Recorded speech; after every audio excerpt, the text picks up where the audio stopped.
वो अपने कई किस्म के शब्द बोलते हैं। वैसे वो शब्द तो आम ही है, जैसे चेतन भी कहते हैं। कई बार ऐसा आता है कि भाई देखो, दुख में जीना सीखे हैं। और भी इसमें स्मृति, वीर्य वगैरह कई ऐसे शब्द हैं जो कि आम व्यवहार में लोग उसका प्रयोग नहीं करते, किंतु जीवन में इनके जो अर्थ हैं वो आदमी के सामने विशेष करके आते जाते रहते हैं। तो आज थोड़ा सा उन शब्दों को जरा खोल करके बताने का प्रयास किया जाए कि किस तरह से आदमी वो निकट से जीवन के शब्दों को अपने अंदर काम करते हुए उनके अर्थों को पहचाने। वैसे ये शब्द तो सारे आम प्रसिद्ध हैं, कोई ऐसी बात नहीं कि कोई नया है। अब कोई दुख शब्द जो है वो कोई नया तो नहीं, दुख तो सब जानते ही। परंतु एक दुख जैसा कि आम दुनिया में अनुभव में आता है कि जो बुरा लगता है अनुभव में, उसी का नाम दुख है। परंतु एक ऐसा है कि जिसको समझने के लिए थोड़ा सा आध्यात्मिक जीवन या धर्म का रास्ता चलने के लिए ज्यादा उपयुक्त है, तो उसको यदि ठीक तरीके से समझना है तो थोड़ा ज्यादा समझना पड़ेगा। जैसे दुख तो है ही है, दुख तो सारा दुनिया में भरा है। या यूं कहो कि स्वयं भू ने जब सृष्टि रची है तो पहले दुख ही था, दुख की रचना की है। और दुख ही एक ऐसा तत्व है जो कि सारे संसार के जीवों को अपने अपने कर्मों में लगाता है कि तुम इस दुख को हटाओ, और दुख को हटाने से जो अनुभव होता है उसका नाम सुख है, और सुख को पाओ। तो इसलिए सबसे पहला तत्व है दुख का तत्व। तो ये दुख का तत्व कैसा है कि जो स्वयंभू की सृष्टि में सबसे प्रथम था, तो ये सबसे ज्यादा महत्व रखता है। तो इसलिए इसका नाम भी है दुख का सत्य। सत्य तो और भी बहुत हैं, ये सब घास फूस जो भी दिखता है ये भी है, ये भी है, जिसको हम है करके कहते हैं वो सब सत्य है। और जो दुख का सत्य होना है ये एक पूज्य सत्य। क्यों कि दुख जो है वो हर एक आदमी का ध्यान आकृष्ट करता है, खींचता है, और इतना खींचता है कि इसको ऐसा टालना चाहिए कि ये सदा के लिए टल जाए, और उसके टलने का जो रास्ता है वो मैं चलूं, और ये जो इससे विपरीत चीजें हैं जो दुख लाने वाली हैं उनसे भी मैं छुटकारा पाऊं। तो सबसे बड़ा सत्य, सत्य का मतलब जो व्यापक चीज है, सारी दुनिया को अनुभव में आती है, एक दो कोई थोड़ी है कि आप और हमको ही नजर आती है। कोई भी प्राणी है वो सबके लिए है, इसलिए जो व्यापक चीज है वो सत्य कही जाती है। दूसरी जो बहुत निश्चित है, जिसके बारे में कोई संशय नहीं कर सकता, जैसे जो चीज सामने आंखों से देख ली उसमें कोई संशय नहीं है। तो दुख एक ऐसा सत्य है जिसको हर एक प्राणी जानता है, इसके बारे में किसी को संदेह नहीं।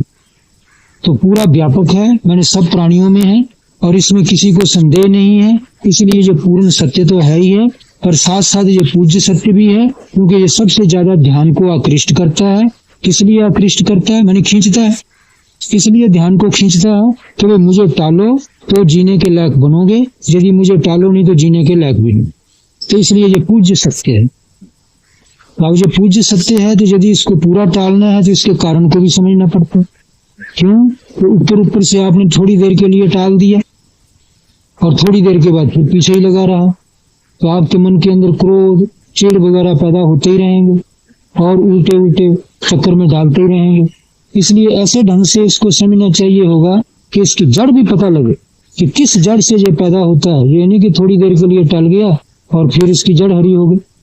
इसको जड़ सहित उखाड़ दिया जाए यदि, तो बस वो ही ठीक रहेगा। इसलिए जैसा दुख सत्य है, ऐसे दुख का जो कारण है वो भी सच्चा है। तो उसको भी तो जानना पड़ेगा, वो भी व्यापक ही होगा। जब दुख व्यापक है तो उसका कारण भी व्यापक है, उसको भी समझना पड़ेगा।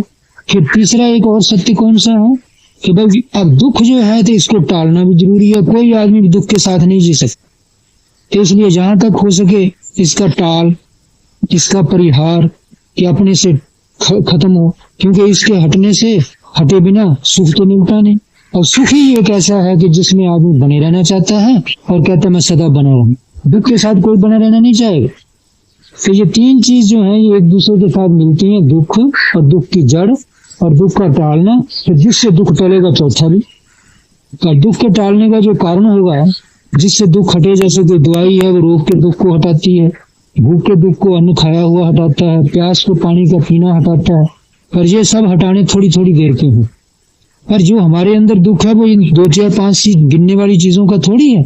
अब सृष्टि में यदि आप जितना ज्यादा ध्यान करेंगे आपको मालूम होगा कि दुख उतने ही ज्यादा गहराई में रमा हुआ है।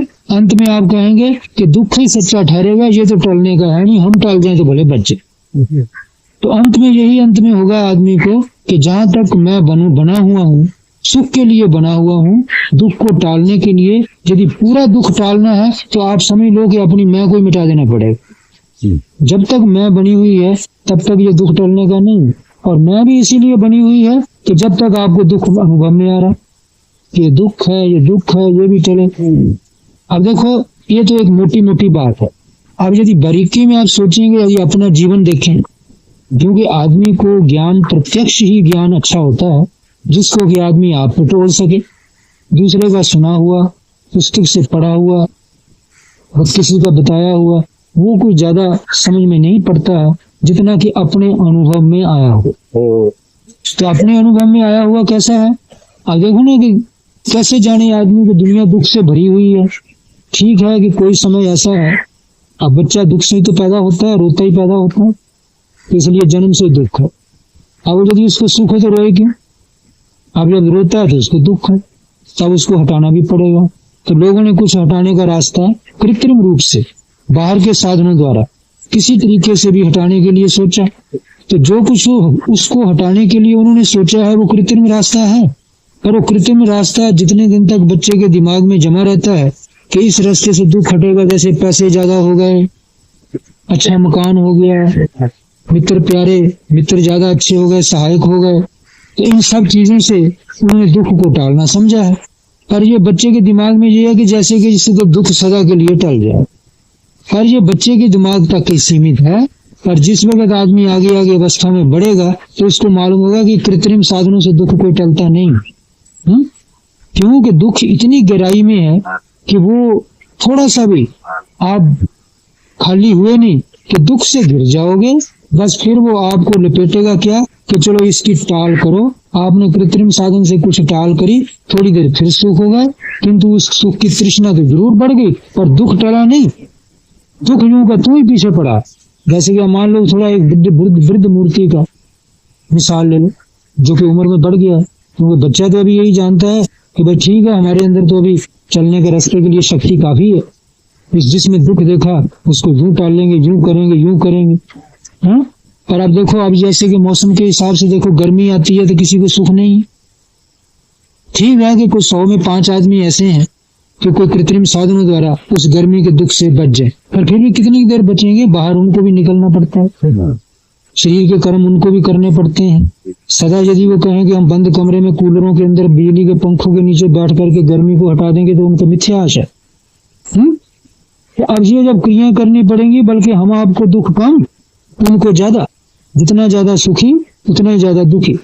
जिसने देखा कि भाई मैं सदैव सुखी रहने वाला हूँ, उसको थोड़ा गर्म हवा का झोंका भी ज्यादा परेशान कर जाए। और जो सदा गर्मी में काम करने वाले हैं उनके अंदर तो चेतन ही ऐसा प्रकट हो गया, चेतन ही ऐसा पनप गया, बन गया। क्यों कहता कोई नहीं, छोटी मोटी गर्मी कोई गर्मी नहीं, हम लू भी सहन कर सकते हैं। तो क्या मतलब, गर्मी का दुख सबके लिए दुख ही है। फिर अब सर्दी का भी दुख है। अब इस तरह बरसात को भी मत समझो कि ये कोई सुख है।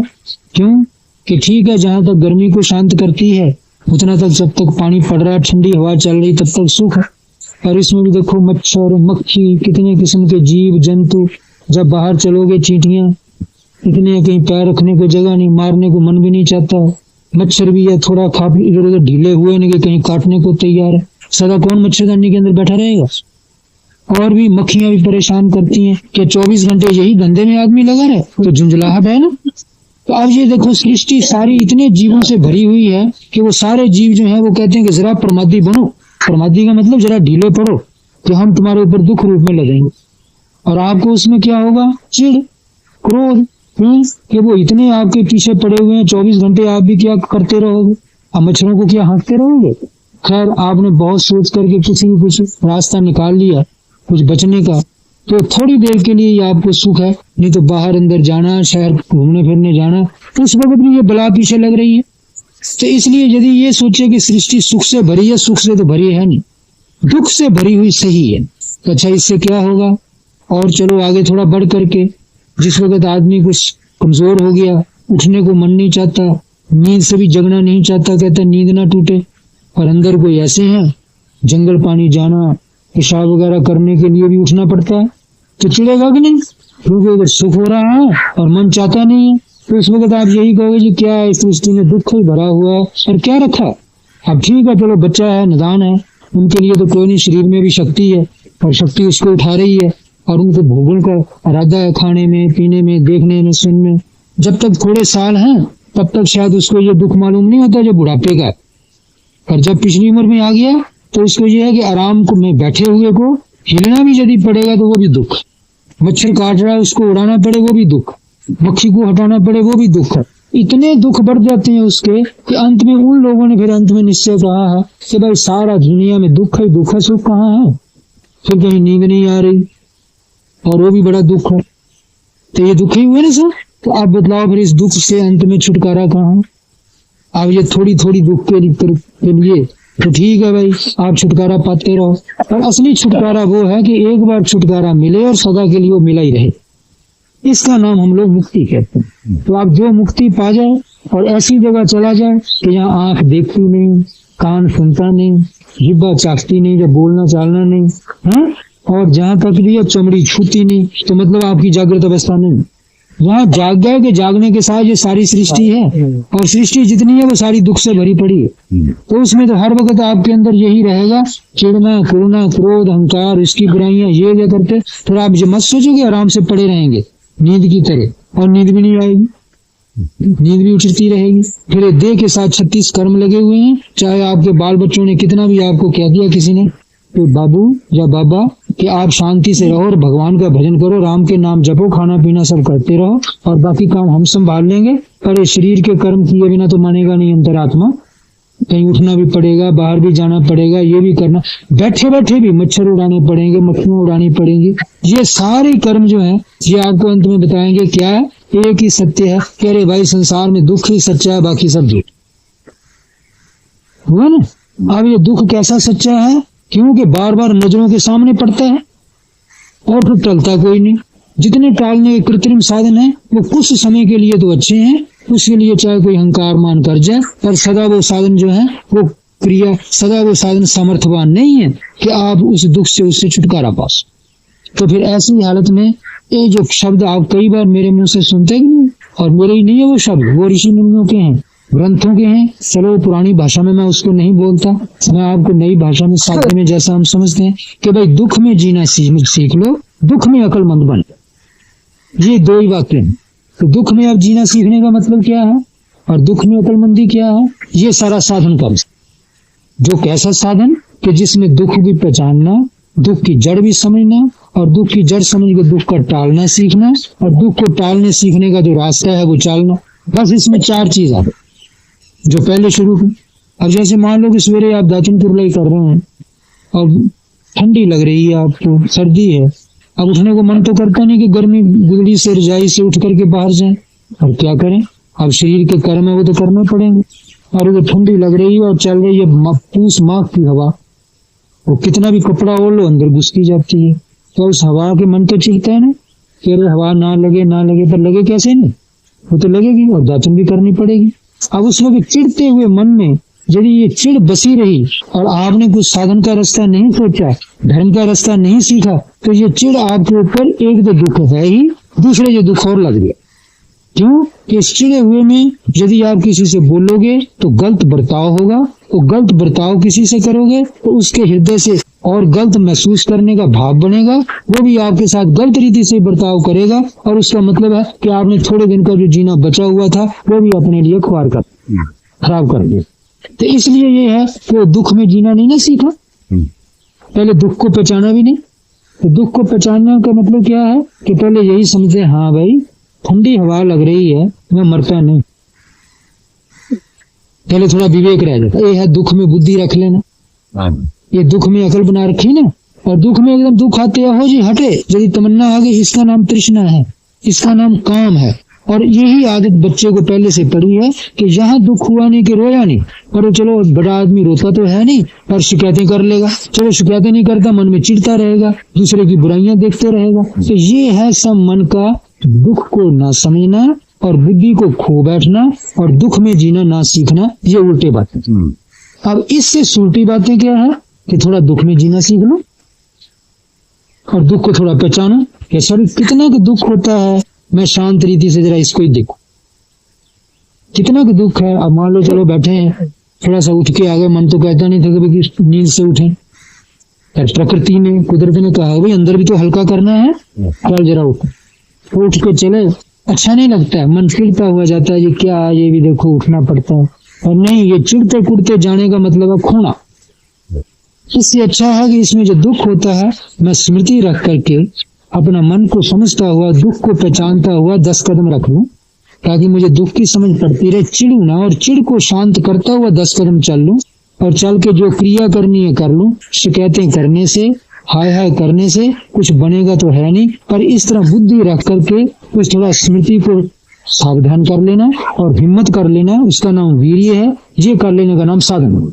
अब बात तो सादी है कि एक आदमी दुख में उठा, चिढ़ता हुआ, उठने का मन नहीं कर रहा, पर देह की जरूरत उसको जबरदस्ती उठा रही है, चाहे सर्दी है, चाहे गर्मी है, चाहे बरसात है। बारिश में भी ऐसा होता है, बारिश पड़ रही है, अब कमरे के अंदर कोई थोड़ी हगे मुंह टट्टी पेशाब करेगा, उसको उठ के जाना ही पड़ेगा ना। तो ऐसी हालत में यदि प्रकृति उसको कहती उठ भाई, तो कोई बात नहीं, थोड़ा विचार करना कि कागज नहीं हूं कि मैं गल जाऊंगा, चलो यदि भीग भी गया तो क्या है, चलो खैर आज छाते भी बने हैं सब, फिर भी थोड़ा पाँव में कहीं भीग जाएगा। वो जितना जितना बचना चाहता है उतना सुख की तरफ भागता हुआ आदमी दुख से बचना चाह रहा है, पर जितना दुख से नहीं बचा जाएगा उतना वो चिढ़ेगा, जितना चिढ़ेगा क्रोध आएगा उतना उसके लिए समझो ये आदमी को ऐसा है कि जो भद्दा और बुरा बनाने वाला है और उसको कुछ सुख तो नहीं हुआ ना, और समझ भी खराब है, क्योंकि चिढ़ेगा, चिढ़ में और क्रोध में कहीं बुद्धि नहीं लगती। तो इससे अच्छा भी कोई नहीं, पानी के नीचे कतरे पड़ रहे हैं, टांगे भीग रही हैं, पैर भीग रहे हैं, तो इसमें थोड़ा तंगी है, तंगी कितनी का, मरने लायक तंगी तो नहीं, ये विवेक रहा। इस विवेक रखने का नाम है बुद्धि रखे रखना। और जिससे भड़कना पड़े उतनी स्मृति रख ले। स्मृति किसे कहते हैं? होश, याद ठिकाने। यदि भड़कने लगा है, अरे क्यों भड़क रहा है भाई, कुछ बनता तो है नहीं, ये तो दुनिया दुख रूप है, ये तो दुख देखने ही पड़ेंगे। और तुमने सुना नहीं है कि दुख सत्य है, और दुख वो सत्य है जो पूज्य सत्य है, तो मेरे साथ है ये सारी दुनिया के साथ है ये। पर चिढ़ के नहीं बोले, क्रोध में नहीं बोले, जैसे बच्चे को समझाता है ऐसे शांति से समझता जाए और 10 कदम चल के अपनी क्रिया निपटा के आ गया तो उसने साधन कर लिया। इसका नाम है स्मृति से कर्म करना। तो हर एक कर्म को यदि आप स्मृति से करोगे, अब देखो रोज बोला जाता है और ये कई बार ऐसे आया कि हर एक काम को भाई स्मृति से करने की कोशिश करो। स्मृति में के 2 भाग हैं, एक स्मृति, एक संप्रज्ञान। स्मृति और संप्रज्ञान। संप्रज्ञान किसे कहते हैं? कि अपने आप को पहचानते हैं, किस हाल में मैं हूं। हाल कहते हैं, उर्दू वालों शब्द है हाल, वैसे अपने लोग तो इसको कहते हैं कि जिस अवस्था में है उस अवस्था को पहचानते रहना, वर्तमान में। तो उस वर्तमान की अवस्था को उर्दू वाले शायद कहते हैं हाल। तो अब कहते हैं किस हाल में हो, तो इसका मतलब क्या कि वर्तमान कैसा है। तो वर्तमान कैसा है इसको पहचानते रहने को संस्कृत में कहते हैं संप्रज्ञान।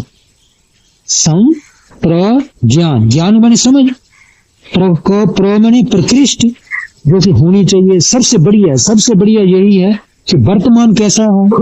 और सम माने सम्यक प्रकार, भली प्रकार से अपने आप को समझता रहे मैं किस हाल में हूँ। जैसे चिढ़ की हालत में हूँ तो चिढ़ को पता लगता रहे, क्रोध की हालत है तो क्रोध का पता लगता रहे, कोई निजायज इच्छा सिर पर लग रही है तो उसका भी पता रहे, और भी कोई किसी से शिकायत है तो उसका भी पता रहे। तो कुछ भी मन की हालत है यदि थोड़ा पता लगता रहे तो उसको अपने हाल का पता। तो इस हाल का पता रखने से क्या होगा कि यदि वो हाल से बेहाल होने जा रहा है तो कम से कम संभलने के लिए कुछ होश ठिकाने रख लो। उस होश ठिकाने रखने का नाम स्मृति है। तो कुछ चेता रख लो, याद रख लो कि ऐसे हाल में मेरा कर्तव्य क्या है। उसके यदि याद आ जाए, उस याद का नाम स्मृति है। ये नहीं है कि यदि बेहाल हो रहा तो एकदम भूल जाए कि इस वक्त मेरा कर्तव्य क्या है। एक भूलना है, उससे उल्टा है स्मृति। जैसे कि चिढ़ आ गई, तो क्रोध आ गया, जी वर्ष में भूल रहा हूँ, ठंडी हवा लग रही है या गर्मी परेशान कर रही है, इस तरह चिढ़ता कुड़ता जा तो रहा है, दातुन भी कर रहा है, नहा भी रहा है, पर ये सब चिढ़ में क्रोध में कर रहा है। क्यों चिढ़ क्रोध क्यों है? दुखी हो रहा। दुख क्यों है? तो उस वक्त वो चाहता नहीं था वो चीजें कैसी हो, मेरे को बरसात लगे या मेरे को ठंडी लगे या मेरे को गर्मी लगे, या ऐसे मन की और भी कई अंदर की होते हैं। किसी ने कुछ वचन उल्टा सीधा बोल दिया होगा, वो भी मन में रटता रहता है। कोई एक दो चार नहीं है, दुनिया में सब दुख ही दुख भरे हुए हैं। तो किसी दुख ने भी आकर के यदि आक्रमण कर रखा है उस वक्त, तो उस आक्रमण में मन जो है चिढ़ रहा है। किस लिए? कि जल्दी जल्दी सुख की तरफ लौटूं, और जल्दी जल्दी सुख होने की आशा नहीं है। तो ऐसी हालत में वो सुख की तमन्ना करना वो इतना अच्छी नीति नहीं है, जितना कि जिस हाल में आप हैं उसको पहचानना। तो इस हाल में मेरा कर्तव्य क्या है? शांति से कर्म निपटा लेना, और उसके अंदर जो चिढ़ वगैरह है हिम्मत करके उसको टाल जाना। इस हिम्मत को टालते रहने का नाम वीर है। तो आप सुने एक स्मृति, संप्रज्ञान मैंने अपने हाल को पहचानना कि जब भाई कमरे से बाहर निकला हूं मेरा मन दुखी हो रहा, तो इस हालत में मेरा कर्तव्य क्या है कि इस दुख को टालता हुआ मैं रास्ता चलूं। ये नहीं कि चिढ़ता हुआ आप जा सकते हैं, वो तो प्रकृति का, तो आप जड़ हो गए। पर यदि आपने वहीं चेता लिया थोड़ा मन को, तो चेताने का नाम चेतन। आप कई बार सुनते हैं कि भी चेताओ, चेतन का बंधन मुक्त होता है। शास्त्र सारा कहता है कि चेतन भगवान है, चेतन परम पुरुष है, चेतन आत्मा है। पर चेतन का मतलब यदि चेते तो, चेतने का मतलब चेते तो, चेतने का मतलब चित्त में आ जाए, कुछ समझ में आ जाए तो। पर यदि जो कुछ उस वक्त प्रकृति का धक्का लगा, इसने एकदम जैसे बरसात का धक्का सही, ठंडी का सही, गर्मी का सही, तो इसको मन को जड़ कर दिया, दुख में डाल दिया। अब मन वहीं दुख ही लिए बैठा गया हो, मैं दुखी हूँ जी दुखी हूँ, और सुख का ध्यान कर रहा है, वो कहाँ सुख है, कहाँ कैसे मिले। तो अब ये मन जड़ है, ये चेत नहीं रहा। क्यों? कि दुख में परेशान होता जाएगा, और प्रकृति जो है उसके अंदर अपने विकार पैदा करेगी। चाहे वो विकार क्रोध का है, चाहे वो इच्छाओं का है, चाहे चिढ़ने का है, चाहे दूसरे के नुक्स दिखाने का। अजी मैंने फलाने को कहा था कि मुझे एक ऐसी चीज दे दे, उसने ये नहीं दी, उसके दोष भी देखे। अब ये जो प्रकृति के जितने विकार हैं, तो ये प्रकृति ने सृष्टि सारी बाहर जो फैला रखी है जड़ है। इसी तरह प्रकृति हमारे अंदर भी जो सृष्टि फैलाएगी वो जड़ है, और हम भी उसी में बैठे गए तो हम भी साथ जड़ ही है। चाहे चेतन हमारे अंदर बसा है, वो आत्मा भी है, सब कुछ है, पर हम चेतन को तो हमने चेताया नहीं। चेताएंगे हम तब यदि प्रकृति के जो कि जड़ है उसके विकारों से बाहर निकलेंगे, तो या कम से कम निकले नहीं तो निकलने का रास्ता चलेंगे।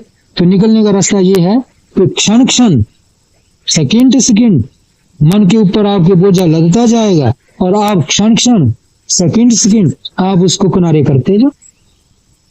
तो कैसे किनारे करोगे? चलो मान लो आप कहीं हाथ धोने बैठे, दातन कुरला में बैठे और मच्छर काट रहे हैं, अब मच्छर काट रहे हैं, कहीं डंग लगा दिया, तो आप दुखे हो, डंग लगा दिया, उधर एकदम ये ख्याल आ गया अरे इससे मलेरिया भी आता है, ये तो बड़ा पता नहीं क्या हो जाएगा, ये हो जाएगा। आप बवाल में यदि पड़ गए, तो आप कहाँ पड़ गए? आप शंका में, इच्छा में, क्रोध में, और वो जिसको कहते हैं भटकना में, इतने में पड़ गए ना। ये सब प्रकृति के तत्व हैं, और ये सब बांधने वाले हैं, और कटे बिना फिर भी नहीं रहोगे, वो चीज भी रहेगी।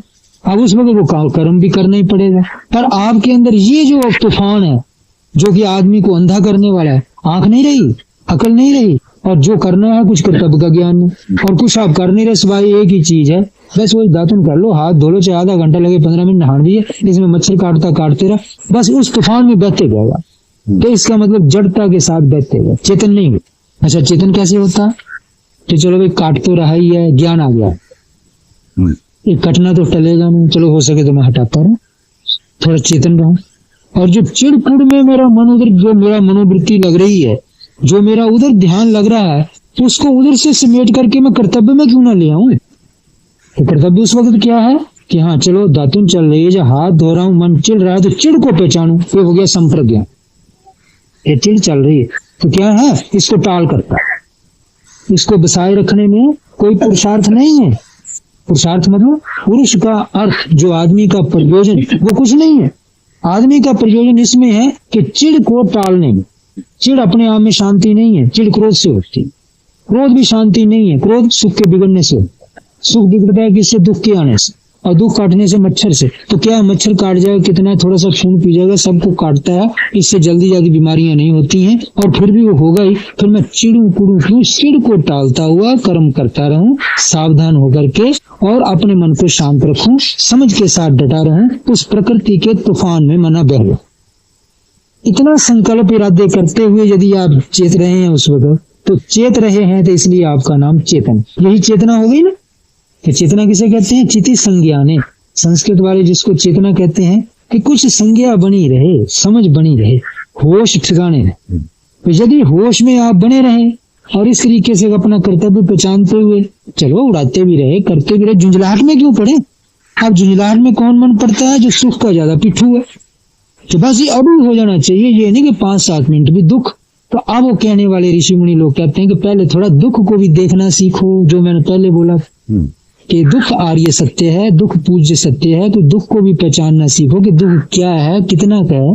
ये नहीं कि एकदम दुख आया हो, विरोधी बैरी आ गया, इसको काटो, फटाओ, काटो, मारो, करो, और जिस तरह हाय हाय तूफान करते हटाओ, फिर हट जाएगा क्यों?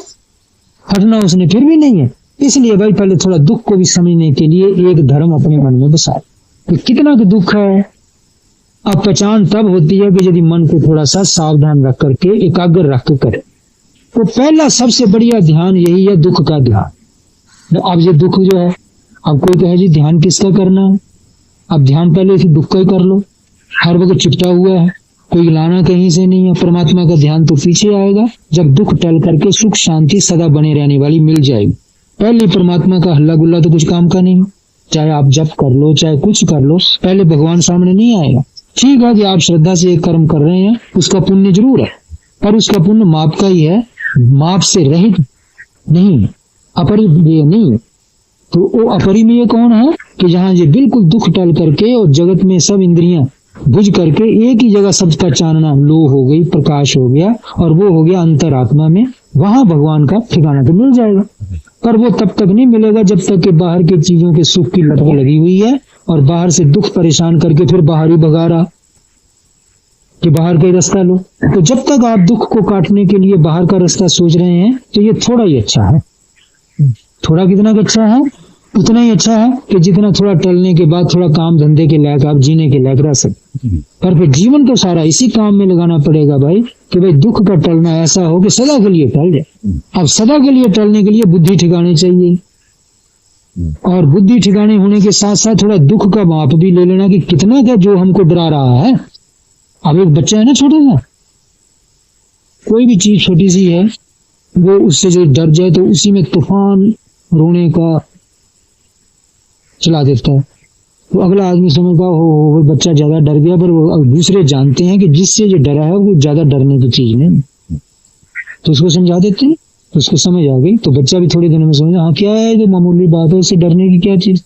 तो इसी तरीके से जब तक हम ये दुख से ज्यादा डरते हैं और दुख को सहन करने की हमारी आदत नहीं, जब तक दुख को सहन करने के लिए हमने धर्म नहीं अपनाया, इसका मतलब क्या है? इसका शब्द एक है शास्त्रों में, तपस्या, तप। कि दुख ताप देता है, दुख से आदमी तपता है। ताप को जो आप हजम कर लोगे, ताप को थोड़ा अकल से देख लोगे, इसका नाम तपन। इसका मतलब ये नहीं कि दुनिया तापनिया, जल धाराएं करनी या खड़ेश्वरी हो गए खड़े होना, जैसे आम साधु कई आप देखते हैं। इसका मतलब छोटा मोटा जो दुख आता है, उस दुख से आदमी का मन तपता है। उस ताप को जरा अकल रख के देखना है कितना का है, कितना क्या है। इसमें यदि देख लिया तो आपको मालूम, कई दुख इतने हैं कि कितने भी नहीं आके थोड़ी देर में टल जाते हैं, उनके लिए उपाय सोचने की जरूरत है। तो बहुत से तो दुख आपके यूं टल जाएंगे। फिर जो टल जाएंगे, जब आपको निश्चय हो गया कि ये तो टालने के ही हैं, तो उसमें आपकी अकल भी नहीं खोएगी। जब आपकी अकल उसमें बनी रही तो कम से कम मनुष्य तो रह गया।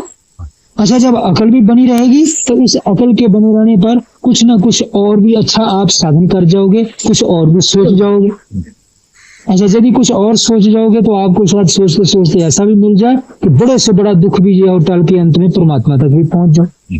पर पहले यदि दुख से इस तरह बच्चे की तरह डर के और एकदम हाय तौबा मचाना शुरू कर दे, तो उस वक्त समझो चाहे बुढ़ा भी आदमी हो गया तो भी उसको बच्चा ही अभी कहना चाहिए, क्योंकि भी दुख से अभी बहुत डर रहा है वो।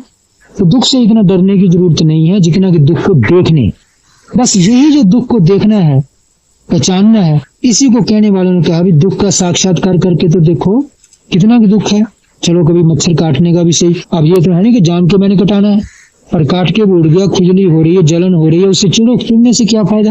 अच्छा, कितनी हो रही है, खुजली का दुख देख लो, मक्खियां परेशान कर रही है, जो इसका देख लो, पर एक आदमी यदि जीव हत्या को अपना ले, अब देखो शास्त्र जो कहता है दुख को देखना है तो थोड़ा पुण्यवान बनना पड़ेगा ना, तो 5 पाप पहले टालने पड़े। जीव हत्या टालनी पड़े, चोरी जारी मिथ्या टालना पड़े, और नशे वगैरह टालना पड़े, क्योंकि ये सारे पाप होते हैं सुख की खातिर और दुख को बचने के लिए। तो पहले जीवों को आप यदि मारना शुरू करोगे तो इसलिए कि हमको दुख देता है और मारो, पर कितना भी आप मार लो एक ना एक दुख देने वाला तो आपको बना ही है। अच्छा, यदि आप कहोगे नहीं जी चलो उड़ाते रहो, टाल करते रहो, ये कितनी बार बैठेगा, मैं उतनी बार उड़ाता रहूं, तो आप कहेंगे कहाँ तक हम करेंगे। तो इसका मतलब है आप कर्म करने में ढीले हैं और कर्म करने में कच्चे हैं, और थोड़ा दुख सहन करने में भी कच्चे। झुंझला गए ना आपने, दुख सहन करने वाले नहीं है, दुख देखने में कच्चे हैं। अजी ये यदि मानता नहीं, ये बार बार अपने लालच से आता है, तो मैं बार बार इसको उड़ाने में लगा रहूंगा। नहीं जी हम तो आराम में बैठे, हमारा आराम में खलल डाल रहा है, तो बस आराम त्याग करने का नाम है तप। कि थोड़ा आराम को त्यागो, थोड़ा दुख के बीच में भी जीना सीख लो। यही दुख में जीना हुआ ना, कि चलो आने दो जो कुछ दुख आता है, पर मैं जीव हत्यारा ना बनूं, क्योंकि जो जीव मैं हत्या करके थोड़ी देर के लिए सुख पाना चाहता हूँ, ये हत्या मेरे लिए आने वाले समय के लिए अच्छा नहीं ठहरेगी। अब ये अकल भी जगा लेनी थोड़ी। ठीक है कि मैं लेकर के कोई ना कोई एक ऐसा साधन, मैं मक्खियों को भी सबको खत्म कर दूं। चलो मैंने जालीदार दरवाजे भी बना लिए, पर बाहर बैठूंगा तो तंग तो करेंगी वो, है। परंतु अब कितना देर आप हत्या ही करके यदि दुनिया से अपना सुख चाहोगे, तो ये हत्या पता कहाँ तक है, फिर जहां तक आएगी कि आप हत्या कर भी नहीं सकते। आगे कहाँ तक एक आदमी अपनी हत्या ही कर करके दुनिया में सुखी होना चाहेगा। आखिर तो आदमियों के बारे में भी आपको बैर विरोध होगा, तो अंत में तो दुख सहना ही पड़ेगा ना। तो ये छोटे छोटे जीव जिसको हम मारते हैं या मारने के लिए सोचते हैं कि ये भाई हमको दुख देते तो हमको भी इसको क्यों ना मारें, उसका मतलब क्या है कि ये हमको शिक्षा देते हैं कि थोड़ा सहन शक्ति का शिक्षा हमसे ले लो। यदि हमको आप सहन कर लोगे तो शायद हम ही बैठे हुए हैं आदमियों के अंदर, आदमियों के अपराधों को भी झेल लोगे। कहीं मच्छर का अपराध, कहीं मक्खी का, कहीं दतैया का जिसको आप भिंड कहते हैं, हाँ चलो कहीं ऐसे और भी कई किस्म के जानवर हैं, उनके अपराध। तो उनके अपराध सहन, अपराध जितने भी अपराध किस लिए कहते हैं, खोटे रीति से किसी को आराधना करना, जैसे किसी को दुख दे दिया वो अपराध। अब दुख को यदि आपने देख के थोड़ा सहन करने के लिए भक्ति बना ली, तो ये भगवान की भक्ति है। भी किसी जीव को दुख नहीं देना, हर एक जीव का थोड़ा मोटा दुख सहन कर लेना, बचाव तो जरूर करना, उड़ाते रहे हटाते रहे। चलो कोई ऐसी जगह पड़ गए जहाँ धूप से भी बच गए, ठंडी से भी बच गए, पर फिर भी नहीं बचा जाएगा, फिर भी नहीं बचा जाए तो दुख को देखो, आंख खोलो, अकल जगाए रखो, अकल जगा के इसकी टाल सीखो, चिड़कुड़ वगैरह को पैदा, क्रोध को टालते रहो। आप मन को जितना सादा सिंपल बनाते जाओगे, सादगी में रखोगे, बराबरी में रहोगे, इसका नाम है आप शांति के पुजारी। यदि मन नहीं चिड़ेगा तो शांत है ना, क्रोध नहीं होगा तब ना शांति। क्रोधी मन में शांति कैसे, चाहे आप ढेर लिए बैठे, मेरू जितना धन, जितना सुमेरु पर्वत है उतना सोना है आप देखो, और भाई बंधु आपके इतने ताकतवर हैं जिसका दुनिया में कोई मिसाल नहीं, जैसे पहले चक्रवर्ती सम्राट के होते, और घर भी सब आपका इतना सुंदर बना है जैसे कि राजाओं के महल किसी समय होते थे। और भी जो आजकल के जिनमें वर्तमान समय की जो सामग्री है सुख देने वाली सब है, पर यदि थोड़ा भी आपका सुख बिगड़ जाएगा, उस वक्त जो दुख आएगा ना, वो सारा दुख, उस वक्त सारे सुख आपको धूल में मिल जाएगा, किसी का सुख याद नहीं आएगा। अब मरते आदमी को बताओ दुनिया का क्या सुख है, सारी चीजें हैं ना, जिसको मौत ही दिख रही है उसको क्या सुख है। तो इसी तरह एक भी छोटा मोटा दुख यदि सिर पर आ पड़ा तो सारे सुख जितने हैं कच्चे हो जाते हैं, सारे धूल में मिल जाते हैं। तो अंत में दुख का टालना ही एक बड़ा धर्म रह जाता है कि दुख टलता रहे।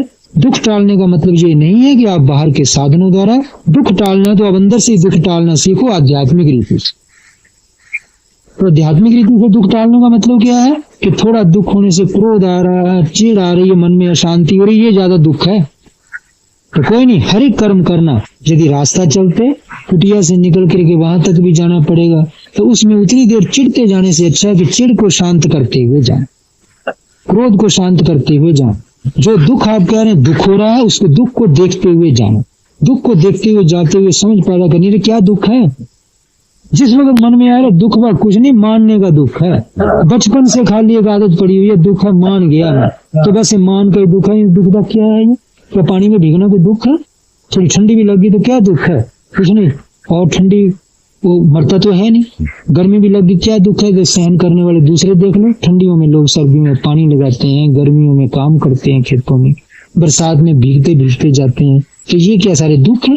बस तू खाली जितना ज्यादा सुखी उतना ही ज्यादा दुख। तो इसलिए कहने वाले क्या कहते हैं कि जितना ज्यादा सुखी होते जाओगे उतना ज्यादा उन सुखों का जो बिछोड़ा है वो आपके लिए भयानक होता जाएगा। और सुख बिछुड़ने और थोड़ा आप तत्व दर्द का, दुख का अपने अंदर बसालोगे तो अनंत दुखों से आपको छुटकारा मिल जाए। क्योंकि दुख सहन करना आ गया ना, इसलिए आप बताओ मना तो वो बैठे बैठे आधा घंटा कहीं बाहर बैठा रहा, दातन कुरला करता रहा, हाथ धोता रहा, मच्छर काटते रहे, मन को तो शांत रख के आ गया, क्या दुख है, कहाँ गया वो दुख? और चिढ़ता रहता, ये होता रहता है, कब ये बड़ा बुरा है, हाय हाय तोबा मचाता रहता है, ये दुख तुमने बढ़ाया। इसलिए दुख ज्यादा उतना दुख नहीं है जितना कि बच्चे के मन में इस दुनिया में पैदा होकर के बैठ गया। यदि वही बचपन यदि मरते समय तक हमारे साथ गया तो हम दुनिया में कोई कमाई करके नहीं गए। पर यदि इसी बच्चे का मन बदल करके थोड़ा दुख को देख करके और दुख की जड़ समझ के, तो दुख की जड़ क्या है? दुख की जड़ यही है कि जितना आप तृष्णा को ज्यादा बढ़ाते जाओ। अब क्यों ज्यादा हमारे लिए दुख बड़ा हो गया कि बाहर का सहारा हम ज्यादा लेते रहे ना। यदि थोड़ा सहन शक्ति और अपने मन के अंदर थोड़ा सा बुद्धि और दुख का देखना भी, कितना भी दुख है, मुझे कितना भी दुख नहीं, कुछ भी दुख नहीं, अभी मानने का ही दुख है, तो दुख टल गया नहीं। तो फिर दुख टल गया यदि, तो यही दुख का परिहार हो, टाल। पर दुख का टाल कब हुई? तो यदि जड़ सहित उस दुख को आपने पहचान लिया। पहचानने जब लगे, आंख खोला, तो उस बच्चे को हुआ, हाँ जी, जिस कुत्ते से मैं डर रहा था, मेरे बाप ने जब मेरे हाथ में डंडा थमा दिया तो कुत्ता ही मेरे लिए भाग लिया मेरे से। तो फिर इसी तरह दुख भी है कि जो दुख आपको बुझा रहा है पीछे लग करके, तो उसका सहारा ले, उसका सहारा ले। सहारा का मतलब यही नहीं कि आदमियों का और पदार्थों का, खोटे कर्मों का भी, इसको मारो, यहाँ चोरी करो, जहाँ तूफान झूठ बोलो, वो 5 पाप जो मैंने आपको कहे, वो 5 पाप पहले ये दुख आपको करोड़ता है। तो एक दो ही बैरी थोड़ी है इस आदमी के। अब ये जो 5 यदि अंदर पड़ गए तो ना तो रात को नींद सुख की लेने देंगे, और आप मत सोचो कि मरने के बाद आदमी का इतिहास खत्म हो जाता है और इसके बाद मरने के बाद जीवन ठीक नहीं होने देंगे। अब जब यही जिसने बैरी बना लिए वो रात को सपने के बीच में भी उचट करके उसकी नींद उचटती है, उसके वहां भी सुख नहीं।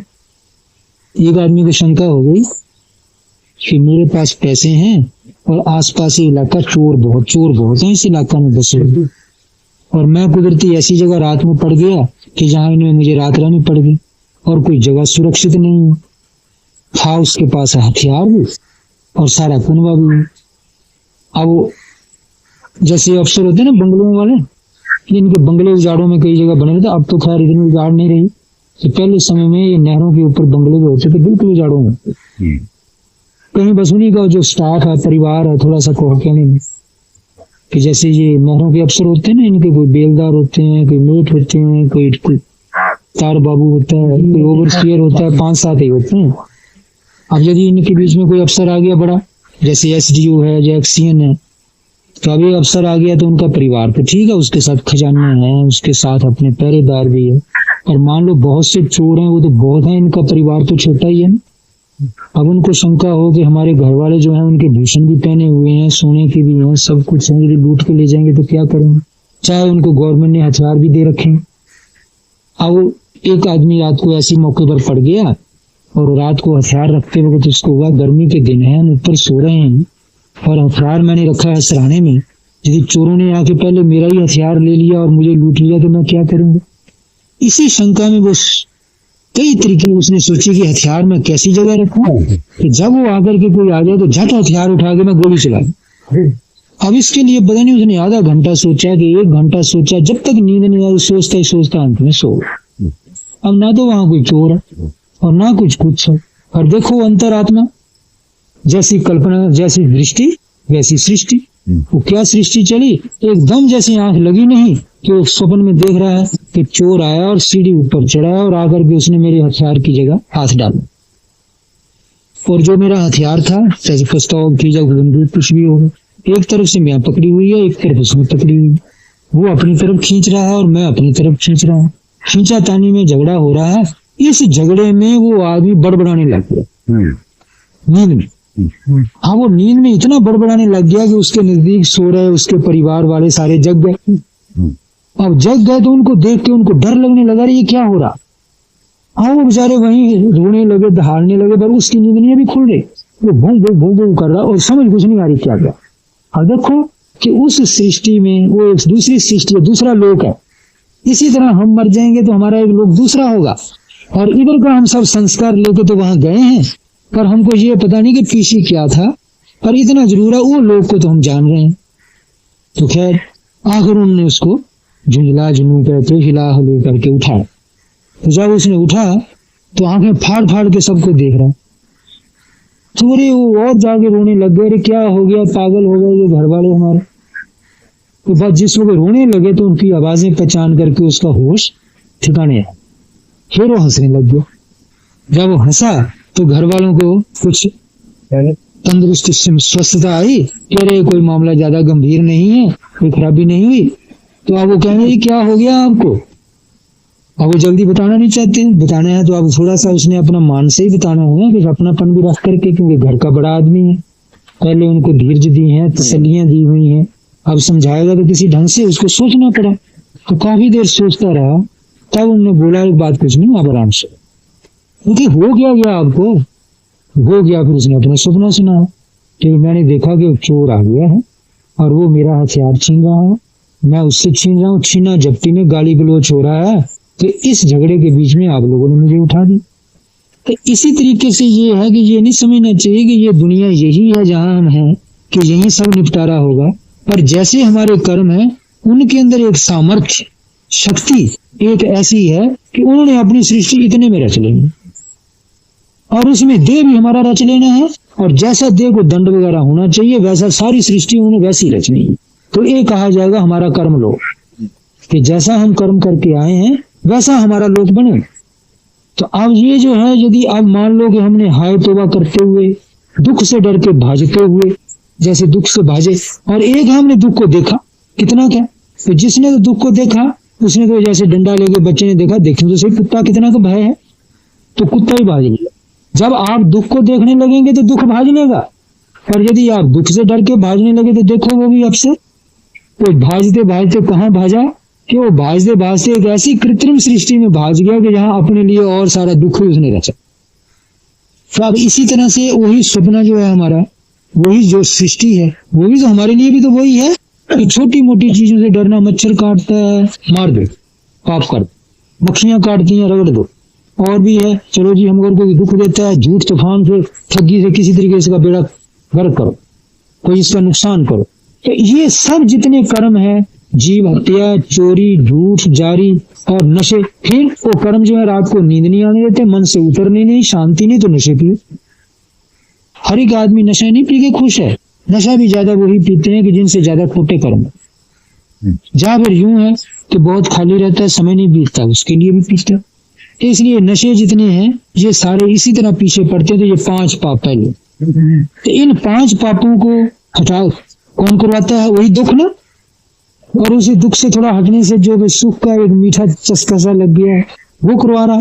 तो थोड़ा सुख को त्याग करके तपस्या, तप भी देखो ताप कितना का है, तो यदि आपने सहन कर लिया तो कितना भी नहीं, कुछ भी नहीं, तो जैसे बच्चे को हाथ में डंडा लेके कुत्ते के पीछे लग ले, कुत्ता ही आगे हो लिया, अरे कुछ भी नहीं था ये, तो इसी तरह आपको भी हो जाएगा। ये ताप जो है ये ज्यादा सहन करने में कुछ बड़ी बात नहीं, ये छोटे मोटे ताप सहन कर लो, क्या है, किसी ने काट लिया, दुख कितना क्या, अच्छा देख लिया बुखार तो नहीं आया, डर से भले आ गया होता, जब ताप आपने सहन कर लिया बुखार कुछ नहीं है।